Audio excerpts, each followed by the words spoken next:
자, 오늘 말씀은요, 우상숭배란 무엇인가 라는 제목으로 말씀을 전해드리려고 합니다. 우상숭배란 무엇인가? 신천지 반증이랑도 좀 관련이 있습니다. 자, 요한복음 14장 15절을 보니까 예수님이 이런 말씀을 하세요. 너희가 나를 사랑하면 나의 계명을 뭐한다? 지키리라. 자, 그러면 그 사람이 예수님을 사랑하는지 안 사랑하는지 어떻게 알아요?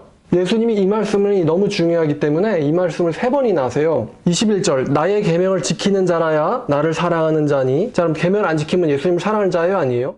아니죠. 나를 사랑하는 자는 내 아버지께 사랑을 받을 것이고, 그럼 여기서 나를 사랑하는 자가 계명을 지키는 자죠. 계명을 지키는 자가 아버지께 사랑을 받을 것이고, 나도 그를 사랑하여 그에게 나를 나타내리라. 그러니까 예수님을 만나는 사람이 누구예요? 계명을 지키는 자. 그럼 23절에 예수께서 대답하여 이르시되 사람이 나를 사랑하면 내 말을 지키리니 나를 사랑하면 내 뭐를 지켜요? 내 말을 지킨다. 그럼 계명이 뭐죠? 예수님의 말씀이 바로 계명이에요. 내 아버지께서 그를 사랑하실 것이요 우리가 그에게 가서 거처를 그와 함께 하리라. 나를 사랑하지 아니하는 자는 내 말을 지키지 아니하나니 너희가 듣는 말은 내 말이 아니요 나를 보내신 아버지의 말씀이라. 내 말이 아버지의 말씀이에요. 나를 사랑하지 않는 자는 내 계명을 지켜요 안 지켜요? 안 지키죠. 예수님의 계명, 예수님의 말씀에 나를 사랑하지 않는 자는 관심이 있어요 없어요?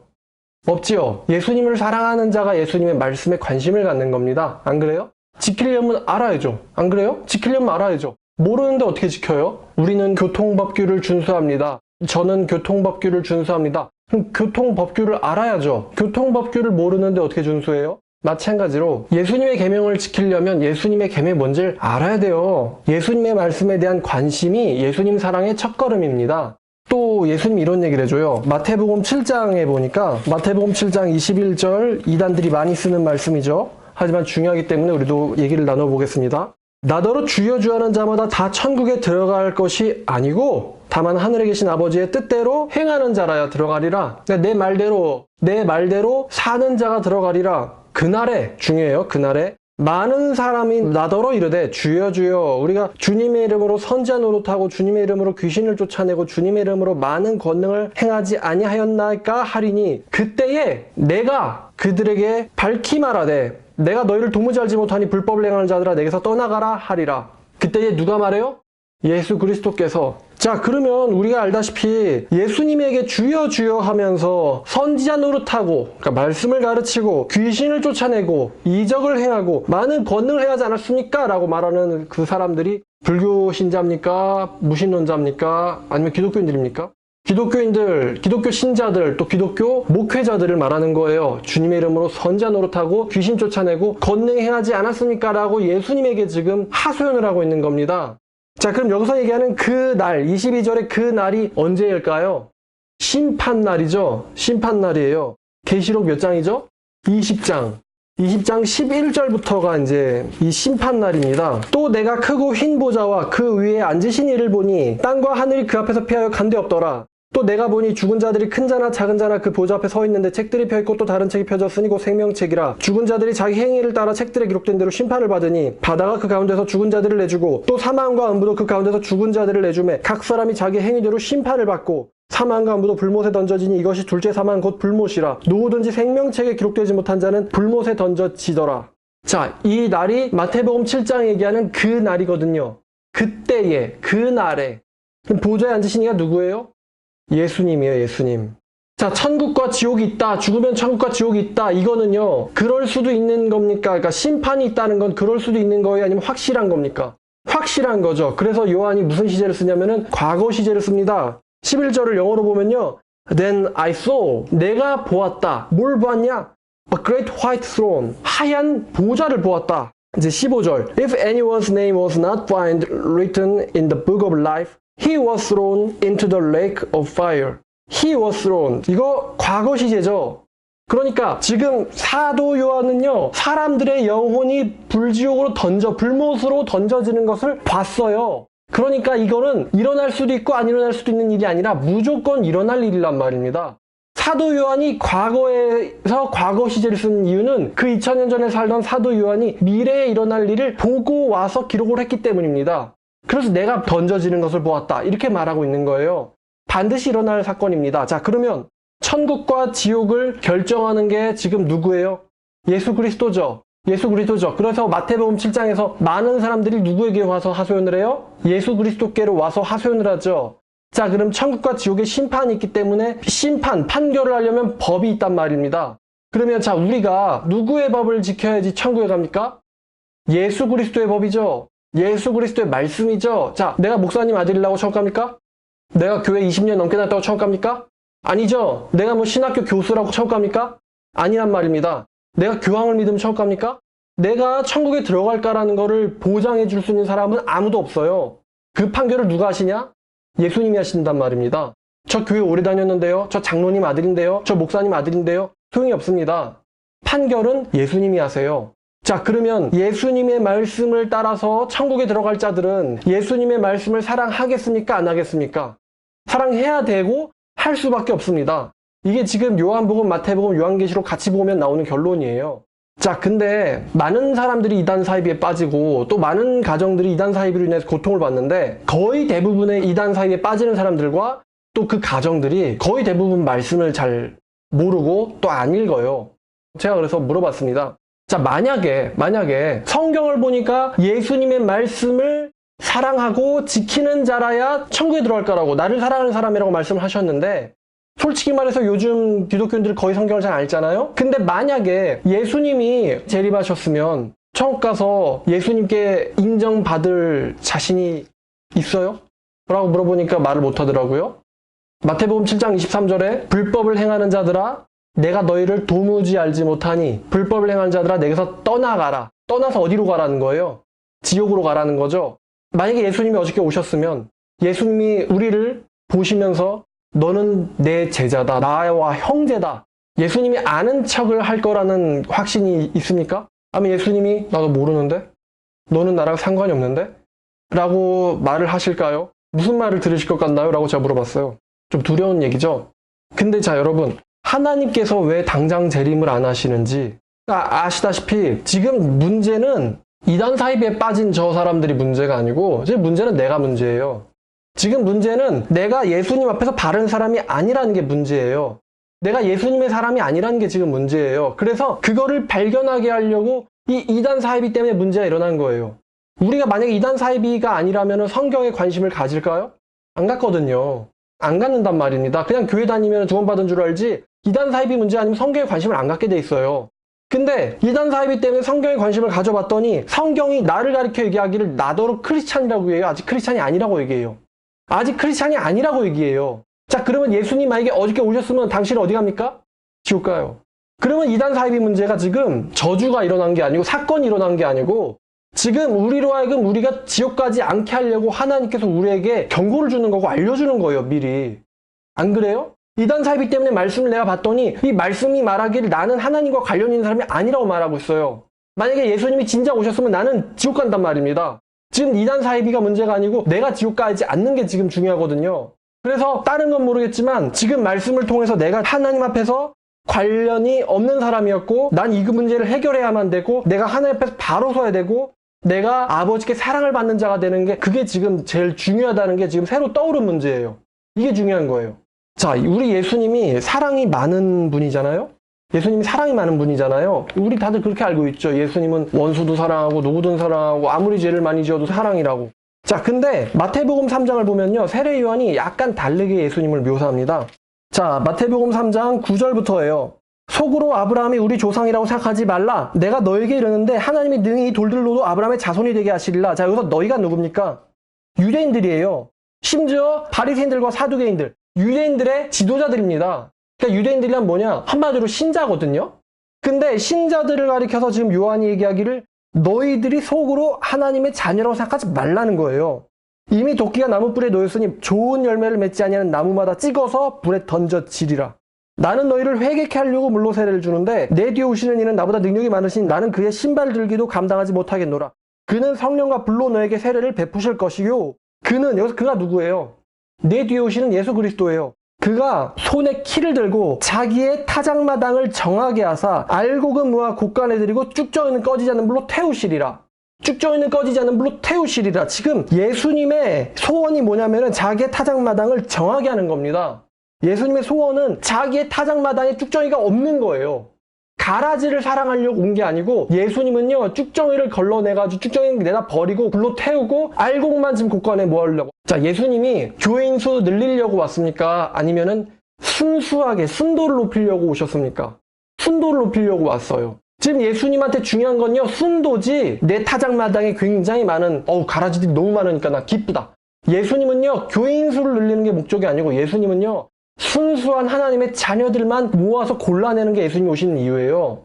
우리가 예수님을 좀 다시 생각해야 됩니다. 예수님은요 순수한 교회를 원하신 거지 예수님은 사람 많은 교회를 원하시는 게 아니에요. 많은 사람들이 지금 잘못 알고 있습니다. 바로 이제 이 말씀에 이어서 그 마태복음 13장을 가면은 자 예수님이 이제 비유를 얘기를 해주는데 이 마태복음 13장에 1절 2절을 봤더니 그날 예수께서 집에서 나가사 바닷가에 앉으심에 큰 무리가 엄청나게 많은 사람들이 그에게로 몰려들거늘 예수께서는 배에 올라가 앉으시고 온 무리는 해변에 서 있더니 자 해변가에 사람들이 쫙 서 있어야 될 정도로 엄청나게 많은 사람들이 예수님에게로 몰려왔어요. 근데 예수께서 그들에게 비유로 말씀을 하시는데 11절을 봤더니 천국의 비밀을 아는 것이 너에게는 허락됐지만 그들에게는 아니 되었다 그래요. 그러면서 해주시는 말씀 중에 하나 이건데 24절 예수께서 그들 앞에 또 비유를 들어 이르시되 천국은 좋은 씨를 제밭에 뿌린 사람과 같으니 사람들이 잘 때 원수 와서 곡식 가운데 가라지를 덧뿌리고 갔더니 싹이 나고 거실할 때 가라지도 보이거늘 집주인의 종들이 와서 말하되 주여 밭에 좋은 씨를 뿌리지 않았습니까? 그런데 가라지는 어디서 생겼나이까? 주인이 이르되 원수가 이렇게 했구나. 종들이 말하되 그러면 우리가 가서 이것을 뽑기를 원하시나이까? 주인이 이르되 가만두라. 가라지를 뽑다가 곡식까지 뽑을까 염려하노라. 둘 다 추수 때까지 함께 자라게 두라. 추수 때에 내가 추수꾼들에게 말하기를 가라지는 먼저 거두어 불사르게 단으로 묶고 곡식은 모아서 내 곳간에 넣으라 하리라. 자, 그래서 36절부터 보니까 이에 예수께서 무리를 떠나서 집에 들어가시니 제자들이 나와 이르되 밭의 가라지의 비유를 우리에게 설명하여 주소서. 대답하여 이르시되 좋은 씨를 뿌리는 자는 인자요 밭은 세상이요 좋은 씨는 천국의 아들들이요 가라지는 악한 자의 아들들이요 가라지를 뿌리는 원수는 마귀요 추수 때는 세상 끝이요 추수꾼은 천사들이니 그런즉 가라지를 거두어 불에 사르는 것 같이 세상 끝에도 그러하리라. 인자가 그 천사들을 보내리니 그들이 그 나라에서 모든 넘어지게 하는 것들과 또 불법을 행하는 자들을 거두어내어 풀무불에 던져 넣으리니 거기서 울며 이를 갈게 되리라. 그때 의인들은 자기 아버지 나라에서 해같이 빛나리라. 귀 있는 자는 들으라 하시니라. 이 비유가 어렵습니까? 쉽습니까? 쉽지요. 여러분이 마태복음 3장 9절부터 12절까지를 읽고 예수님이 지금 뭘 원하시는지를 이해하셨으면 이 비유는 되게 쉬워요. 왜냐면 세례 요한이 말하는 사건과 예수님이 지금 말하고 계시는 비유로 예언된 사건이 같은 사건이에요.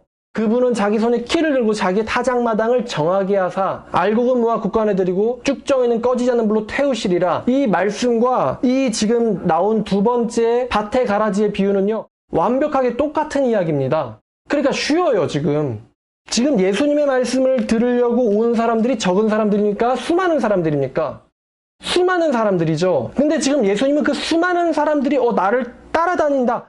여기에 지금 예수님의 관심이 가 있는 게 아니에요. 예수님이 이 비유를 말씀하신 이유는 그 수많은 예수님을 따라다닌다고 하는 사람들에게 참된 크리스찬이 아니면은 나에게로 올 수 없고 천국에 들어갈 수도 없다는 것을 지금 비유를 통해서 경고하고 있습니다. 지금 세례 요한이 이미 경고했었던 것처럼 예수님도 똑같이 지금 경고하고 있어요. 그러면 우리는 중요한 게 비유가 중요한 게 아니고 비유가 가리키는 그 속뜻이 중요하거든요. 비유가 중요한 게 아니고 비유가 가르치는 속뜻이 중요한 거예요. 지금 예수님이 원하는 것은 참된 크리스찬이 되어라. 참된 크리스찬은 누구냐라는 거에 대한 논의를 비유로 하고 계시는 겁니다. 예수를 따라다니면 참된 크리스찬인가? 나더러 주여 주여 하면 참된 크리스찬인가? 교회를 열심히 나오면 참된 크리스찬인가? 태생적으로 유대인이면 참된 크리스찬인가? 아니라는 거예요. 지금 예수님 얘기는. 그러면 지금 예수께서 이 비유를 통하여 말씀하시고자 하는 이 의도가 있거든요. 속뜻이 있거든요. 근데 이단 사이비들은요. 이 속뜻을 못 봅니다. 이단 사이비들에게 비유가 지금 가려진 거예요. 재미있게도. 비유를 푼다 하는데 못 풀고 있는 겁니다. 그러니까 지금 예수님이 저기를 봐라 그러면은 저기를 봐야 되잖아요. 근데 이단 사이비들은요. 저기를 보는 게 아니고요. 요거를 보고 있어요. 이렇게요. 낯 놓고 기역자를 모른다라는 말이 있는데 낯을 났으면 기역을 생각해야죠. 낯을 보고 있으면 어떡해요. 마태복음 13장의 첫 번째 비유는 4가지 밭입니다. 누가복음 8장 9절부터 우리가 보면요. 제자들이 이 비유의 뜻을 물으니 이르시되 하나님 나라의 비밀을 아는 것이 너에겐 허락되었으나 다른 사람들에겐 비유로 하나니 그들이 보아도 보지 못하고 들어도 깨닫지 못하게 하려 함이라. 이 비유는 이러하니라. 씨는 하나님의 말씀이요 길가에 있다는 것은 말씀을 들은 자니. 자, 씨는 뭐예요? 말씀이죠. 그러면은 밭은 뭔가요? 길가에 있다는 것은 말씀을 들은 자니, 바위 위에 있다는 것은 말씀을 들을 때에 자요. 가시떨게 떨어졌다는 것은 자요. 좋은 땅에 있다는 것은 자니라. 자, 밭은 뭐죠? 밭은 사람이에요. 네 종류의 사람에 대해서 지금 예수께서 설명을 하고 계세요. 근데 두 번째 비유, 아까 제가 언급한 좋은 씨를 뿌리는 인자와 그다음에 원수가 이 두 번째 비유인데요. 이 두 번째 비유가 이제 37절부터 얘기하는데, 좋은 씨를 뿌리는 자는 인자요. 밭은 뭐예요? 세상이요. 좋은 씨는 천국의 아들들이요. 자, 그럼 여기서 씨가 말씀이에요? 아들이에요? 아들이죠. 자, 그럼 첫 번째 비유에서는 씨가 말씀이지만 두 번째 비유에서는 씨가 사람입니다. 첫 번째 비유에서는 밭이 사람인데 두 번째 비유에서는 밭은 세상이에요. 첫 번째 비유에서 막 좋은 씨를 뿌리는 사람과 나쁜 씨를 뿌리는 사람이 있습니까? 첫 번째 비유에서는 나쁜 씨를 뿌리는 사람이 없어요. 첫 번째 비유에서는 문제는 밭에 있습니다. 처음부터 좋은 밭은 좋은 밭이었고, 처음부터 길가는 길가였고, 처음부터 돌밭은 돌밭이고, 처음부터 가시밭은 가시밭이에요. 문제는 밭에 있어요. 두 번째 비유에서는 좋은 씨는 처음부터 알곡이 되는 거고, 가라지는 가라지. 그러니까 문제는 누가 뿌렸느냐. 좋은 씨는요, 하나님께 속한 사람인 거고, 처음부터. 가라지는 처음부터 원수에게 속한 사람입니다. 그러니까 문제는 지금 사람에게 있어요. 그러니까 지금 예수님의 앞에는 지금 예수님의 말씀을 들으려고 오니 큰 무리가, 문제는 이 사람들 좋은 밭이 아니에요. 예수님이 이들을 가르쳐가지고 13장 15절에 이사야의 말씀을 인용하셔서 이 백성들의 마음은 완악하다고 합니다. 여러분, 완악이 뭡니까? 완악을요, 이해하기 쉽게 하면은 이 사람들이 교회 다니는 사람들이거든요. 예수님을 따라다니는 사람들인데, 이 완악이 뭐냐면, 이 완악이 다른 말로 하면 우상숭배입니다. 근데 우리가 지금 놀라야 돼요. 왜? 이 사람들은 우상숭배자가 아니고 예수의 말씀을 들으러 온 사람들이거든요. 근데 예수님이 이들을 가리켜서 우상숭배자라고 하고 있어요. 그래서 오늘 말씀의 제목이 우상숭배란 무엇인가입니다. 우상숭배란 뭐냐? 가서 막 어떤 신상 앞에서 절하고 막 내가 무엇 때문에 막 미쳐있고 그런 것만 우상숭배를 얘기하는 게 아닙니다. 지금 더 정교하고 간사한 우상숭배가 지금 여기 있는데, 이들은 예수님의 말씀을 들으려고 예수님을 따라다니고 교통수단도 없던 시대에 두 발로 예수님을 따라다녔던 사람들이에요. 근데 예수님은 이들을 가리켜서 완악한 자들이라고 합니다. 사무엘상 15장 22절, 사무엘이 이르되 여호와께서 번제와 다른 제사를 그의 목소리를 청종하는 것을 좋아하심같이 좋아하시겠나이까. 여호와께서 번제와 다른 제사를, 지금 사울왕도 번제를 안 드리는 사람이 아닙니다. 근데 이거를 그 여호와의 말씀의 음성에 청종하는 것을 좋아하심같이 좋아하시겠나이까.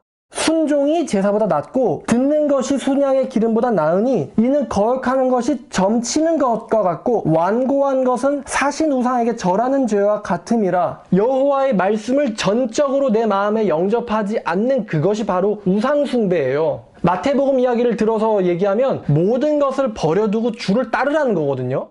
지금 그들에게 있었던 문제는 예수를 따르긴 따랐는데 그들의 궁극적인 관심사는 예수 그리스도가 아니었어요. 자, 그 돌밭과 가시밭 보세요. 말씀을 듣긴 듣되 기쁨으로 받고, 또 말씀을 듣긴 듣고 교회를 다니는데 마음속에 뭐가 있어요? 근심과 염려가 있어요.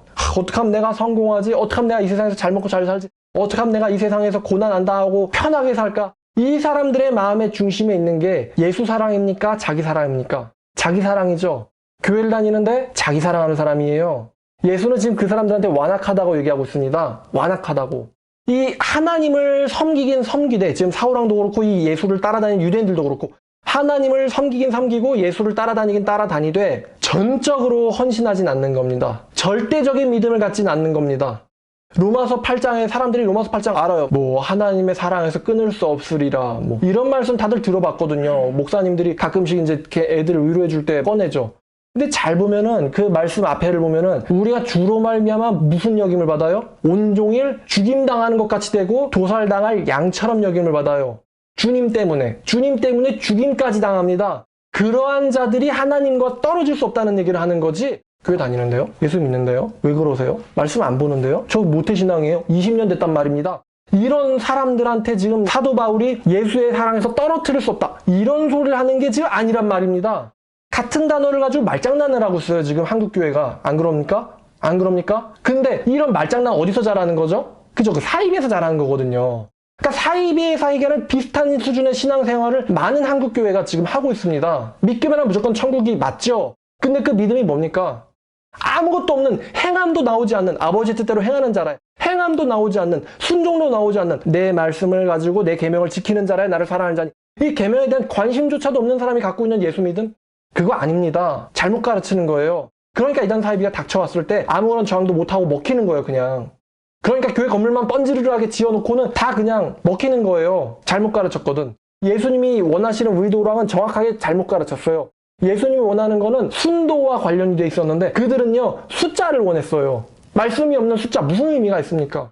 지금 예수님이 오히려 그들을 지금 배격하고 있는데, 이런 돌박과 가시박, 이런 자기 사랑하는 사람들 필요 없다. 이런 부분적으로 나를 가지고 만족시키려고 이 눈속임 많은 자들 가증하다. 이들은 완악하다. 난 이들에게 말씀을 주고 싶지 않다. 그래서 비유로 말한 거예요. 그런데 전적인 헌신을 가지고 말씀을 보는 이 사람들한테는 비유가 매우 쉽습니다.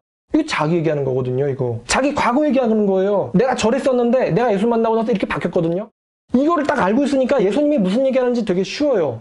그래서 지금 이 사무엘이 사울에게 말했을 때 사울 왕도 번제를 드리고 싶어서 내가 지금 제물을 안 죽였다 이러는데, 사무엘이 뭐라 그러냐면은 불순종이 뭐냐면은 우상숭배라고 같다 그래요. 그러니까 하나님의 말씀을 듣긴 듣되 전적으로 순종하지 않는 게 그게 바로 불순종이고 그게 바로 우상숭배이고 그게 바로 우상에게 절하는 거예요. 전적인 헌신이 아닌 헌신은 우상숭배와도 같습니다. 우리가 하나님을, 예수님을 전적으로 신뢰하고 믿지 않으면요, 마치 우상숭배와도 같다는 겁니다. 그러니까 지금 예수님이 자기를 따라온 수많은 무리들한테 이런 말씀을 지금 하고 계신 거죠. 그래서 이들에게 이 전적인 헌신과 믿음이 결여된 자들이 하나님의 말씀에 순종하지 않는 자들이고, 이들이 마태복음 7장 21절에 말하는 주여 주여 하지만 하나님의 뜻대로 행하지 않는 자들이에요. 아버지 뜻대로 행하지 않는 자들이에요. 이들이 겉으로는 선자 노릇하고 귀신 쫓아내고 권능을 행할 수 있을지 몰라도 이들이 그날 그때에 하나님에게, 예수님에게 너는 내 백성이라고 시인당하지 못하는 자들입니다. 그러니까 이게 간교한 겁니다, 이게. 우상숭배라는 것은 굉장히 간교해요. 전적인 것이 아닌 것은 전부 다 우상숭배입니다. 예수님은 우리의 완전한 믿음을 요구합니다. 여러분들이 계시록을 아시겠지만 계시록이 우리에게 요구하는 믿음은 목숨까지도 버리는 순수한 믿음이에요. 그것을 지금 예수님은 우리한테 요구하고 있습니다. 그래서 예수께서는 천국의 비밀을 아는 것이 너희에겐 허락되었지만 그 너희들은 모든 것을 버려두고 주를 쫓은 사람들이에요. 모든 것을 버려두고 기쁨으로 주를 쫓은 사람들이에요. 레위가 불론받았을 때 모든 것을 버려두고 주를 쫓는데 기뻐가지고 잔치를 벌였어요. 뭐요? 다 두고 오라고요? 말도 안 되는 소리. 나 좀 정리할 시간 좀 주세요. 나도 누구한테 넘겨야죠. 나도 좀 남겨야죠. 예수께서 말씀하세요. 마태복음 13장에서 천국은 마치 밭에 감추인 보화를 발견한 사람과 같아서 그 일을 발견한 즉 숨겨두고 기뻐하여 돌아가서 자기의 소유를 다 팔아서 그 밭과 맞바꾸는 거예요. 천국을 발견하면 기뻐함으로 그 모든 것을 다 버리는 겁니다. 기뻐함으로. 왜?